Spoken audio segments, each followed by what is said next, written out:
A reading from the Holy Gospel according to Matthew. Jesus told his disciples this parable. A man going on a journey called in his servants and entrusted his possessions to them. To one he gave 5 talents, to another 2, to one a third, to each according to his ability. And then he went away. Then immediately the one who received 5 talents went and traded with them and made another 5, and likewise the one who received 2 made another 2. But the man who received only 1 talent went off and dug a hole in the ground and buried his master's money. After a long time, the master of those servants came back and settled accounts with them. The one who received 5 talents came forward, bringing an additional 5. He said, "Master, you gave me 5 talents. See, I have made 5 more." The master said, "Well done, my good and faithful servant. Since you were faithful in small matters, you will give you great responsibilities. So come, share your master's joy." The one who had received 2 talents came forward and said, "Master, you gave me 2 talents, and see, I have made 2 more." His master said to him, "Well done, my good and faithful servant. Since you were faithful in small matters, I will give you great responsibilities. Come, share your master's joy." Then the one who received 1 talent came forward and said, "Master, I knew you were a demanding person, harvesting where you did not plant, gathering where you did not scatter. So out of fear I went off and buried your talent in the ground, and here it is back." And his master said to him in reply, "You wicked, lazy servant. So you knew that I harvest where I did not plant and gather where I did not scatter. Should you not then have put your money in the bank so that I could have got it back with the interest on my return? Now then, take the talent from him and give it to the one with 10. For to everyone who has, more will be given, and he will grow rich. But from the one who has not, even what he has will be taken away. And throw this useless servant into the darkness outside, where he will be wailing. There will be a wailing and grinding of teeth." The Gospel of the Lord.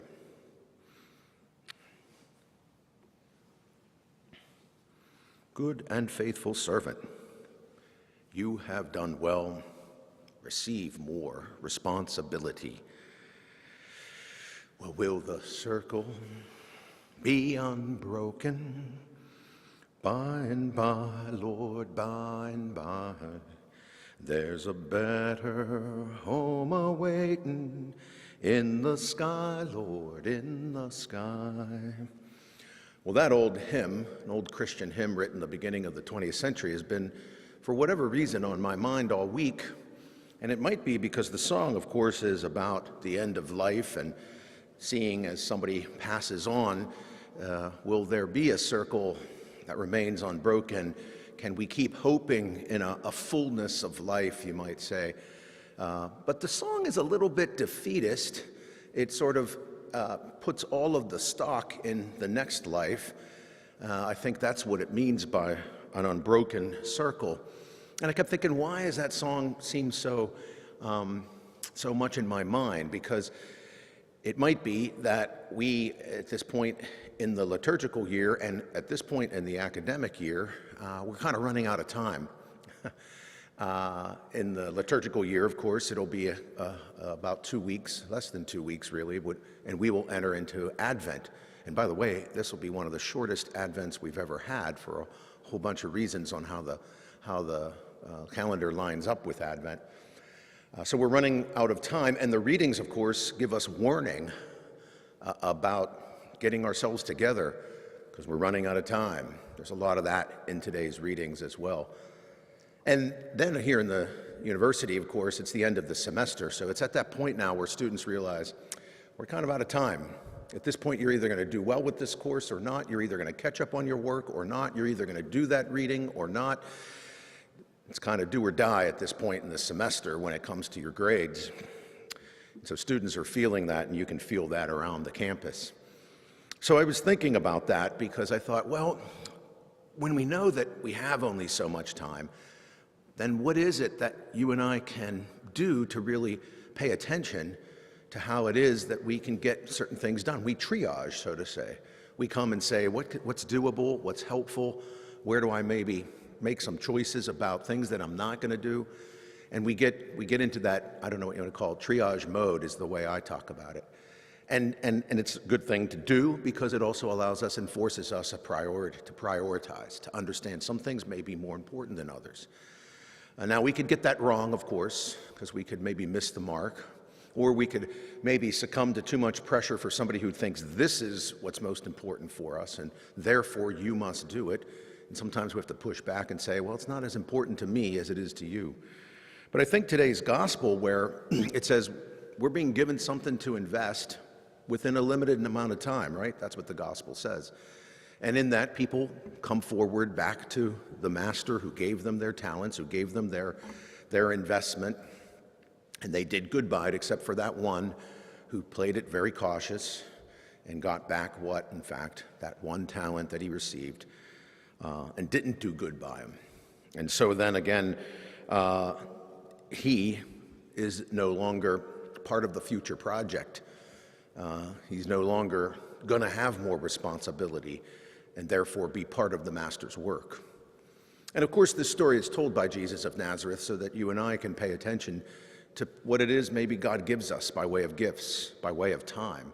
Because I'm thinking these days more and more, time is the most precious of gifts for a lot of people and for a lot of our circumstances that we're dealing with. A lot of our young people today are very focused on climate change and where it is taking us, and they see this as very time limited. We only have so much time to change the way we consume, to change the way we behave, to change the kinds of things that we use in our lives to live this particular life, right? Especially at a certain quality. But we can make some changes, and we have seen some progress where we have turned around some destructive patterns out there in the natural world. We've done that. We've seen it time and again, whether it's with reusing materials or figuring out how we can consume differently or shifting fuel sources. We've done that, and we've discovered it. And we know, therefore, we have time, limited time, to turn that around. You and I can see that it's a matter of time where some conflicts around the world are going to become horribly destructive, and it's a matter of time that we need to get these things solved sooner than later, to turn around and allow for peace to be established so people can thrive. And that's going on whether it's Sudan, Ukraine, Israel and Gaza. In some ways, we can feel a little bit helpless there because we don't know what we can do. But I think that's the point. The point of these readings at this end of the liturgical year is pay attention to what you have. Pay attention to the gift of time that you have. This gospel speaks to me in that way. And I realized as I had this song in my head, and I looked it up, this old Christian song from, I think, 1907, Will the Circle Be Unbroken? And I didn't realize that some years later in the 1930s, the Carter family famous singers out of Appalachia, who really are icons of our folk music tradition here in the United States, the Carter family did a rewrite of that song in the 30s. And the refrain goes like this: will the circle be unbroken by and by, Lord, by and by? There's a better way to live now. We can have it if we try. I was born down in the valley where the sun refused to shine. But now I'm climbing up the highlands, gonna make those mountains mine. I love that version of this song because it says there's an unbroken circle of empowerment here, that despite the hand we've been dealt, despite the limited number of time that we may have, we can let an unbroken eternal circle move forward in such a way that we can, in fact, figure out a better way to live. We can climb out of whatever situation we're in and make something change and be better.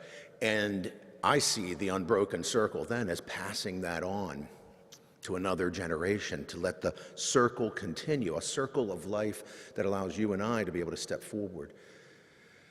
There's a friend of mine who is also a faculty member here at St. Joseph's, and she often gives a presentation in our Ignatian Leadership Program for administrators and faculty.